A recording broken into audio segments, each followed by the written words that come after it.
We've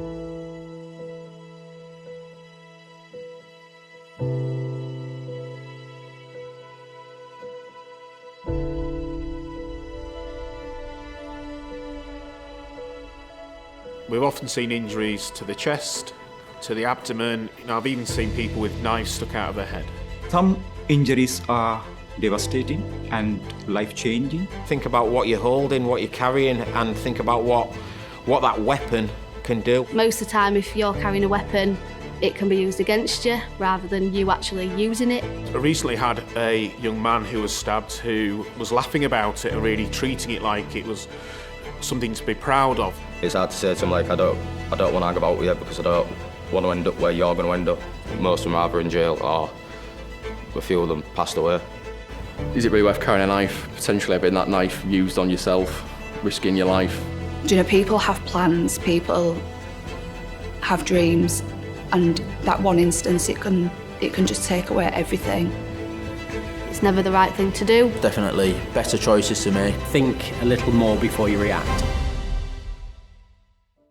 Knife crime can have a devastating impact on those affected, their friends and families, and their communities. It is rare in the Humber area, but like other areas, it's been growing over the past decade. Through social media, young people in our area are seeing stories of knives and sharp objects being carried and used here and in other places. Too many of them conclude that we should also carry a knife for protection, when in reality, carrying a knife puts them at greater risk of being hurt themselves. We have to stop this trend, educate young people on why taking a knife out onto the streets is never the right choice, and give them the confidence to make better choices for their future. In this video, you will hear from people with direct experience of knife crime in the Humber area. I hope you will reflect on what they have to say and how, in your role, you can join with us in helping to keep young people safe from knives. Today I'm here to share my cousin's story, Corey Dobb, who sadly lost his life to knife crime back in 2021. He was 23 years of age, still had his whole life ahead of him, and it was actually a really good day that day. It was England was playing, everyone was in high spirits, and unfortunately we got the call to say that he potentially had been involved in an accident. Obviously when we found out the reality of how we lost Corey, sadly to knife crime, we was obviously all devastated. It was very unexpected. One of the hardest days was actually his inquest, where we actually got to find out what emergency service had done to try and save his life. We're 3 years on. Do you know, we've had to go through his first birthday, Christmases. He had a younger brother who absolutely idolised him. He was his family. My experiences of dealing with knife crime varies. It ranges from sort of very young children, maybe 10 and below, all the way up to adults, and some particular jobs it's been in very rural areas where the parents have picked up knives off the side and become aggressive towards myself and my colleagues, and it just shows how accessible knives can be to anybody, really. When you're growing up, you don't really expect any of it, playing football, and then when you all grow up and it comes to that point, you hear, oh yeah, your friend's been stabbed because he's got involved in this and that, and then it's led to this, and it just makes the full group distance out a bit because they're all thinking, where did we go wrong? Most of them are either in jail or a few of them passed away.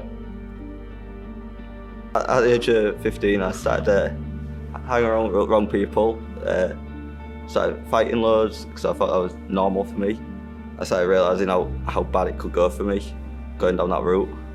So what it looks like in hospital when we've looked after somebody with a severe knife injury is, if we're able to get your family in, we'll ask them to come in, but we need to prepare them. We need to say that your loved one looks slightly different because they may be on a ventilator, they may be having a blood transfusion, they might not be able to speak to you. To be able to prepare somebody for seeing their loved one on their worst day of their life, that's quite a difficult thing for everyone. I have seen a young man, and he's a teenager, and he was stabbed on his tummy. He had an argument with another colleague, and he was in severe pain. He was crying in agony, and he was bleeding from his wound. So fortunately, with our surgeon's best effort, we managed to save his life. Unfortunately, this young man lost his spleen. So now he has to be on a special medication, antibiotics, for his lifetime. After you've moved on to your next patient and you may be slightly distracted, or when you go home and then you get home and you've got those kind of recurring thoughts, you can't quite get to sleep. The next day it's not quite there, you might have flashbacks. That can be really, really difficult to deal with.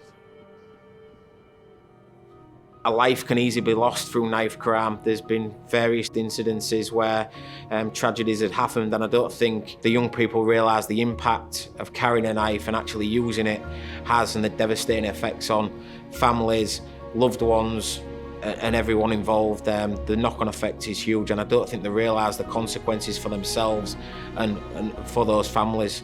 I think when we start to look at those motivations, I think the one resounding response that I've had from children is about looking at their safety. They do it to protect.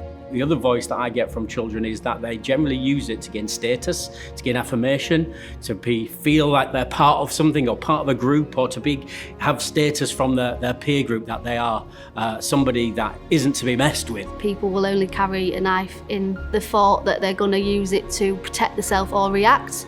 Obviously we know the cases, most of the time if you're carrying a weapon, it can be used against you rather than you actually using it. Socioeconomic conditions in that particular area plays a huge role in knife crime, and that can divert them for gang-related behaviors and knife crimes. Given the rise of knife crime, it could be down to multiple factors really, especially with the youths. It could be music culture. We see a lot of the youths that hang around in groups who we've got maybe intel to suggest that carry knives are all listening to kind of the music that promotes knife crime. Within my journey, I have come across young people who are using language to do with knife crime unintentionally, which is quite worrying. Children as young as 10 are thinking that this is acceptable. I don't think they actually realise the impact that it has on families. Well, growing up in a council estate, there's always going to be like that trouble where families are deprived, so then other kids think they have to go out and do certain illegal things to try and get themselves money because they can't get no money off the parents. And 9 times out of 10 that ends up to arguments between friends, fighting, and then progressing into worse things like knife crime. If someone carries a knife, it makes them more likely to get involved with other people carrying knives. That could end in like someone being stabbed or killed. For me, a lot of it boils down to social media. When things get glorified over TikTok and Facebook and Instagram and all of these things, they think that it's something that they have to live up to.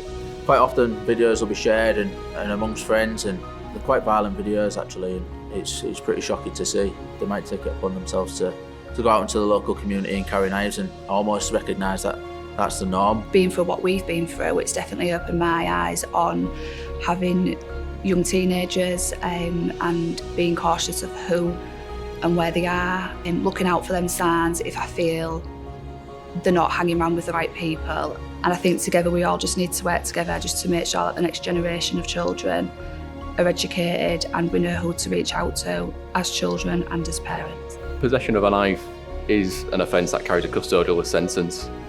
The impact that can have on young people, especially on a criminal record, is obviously huge.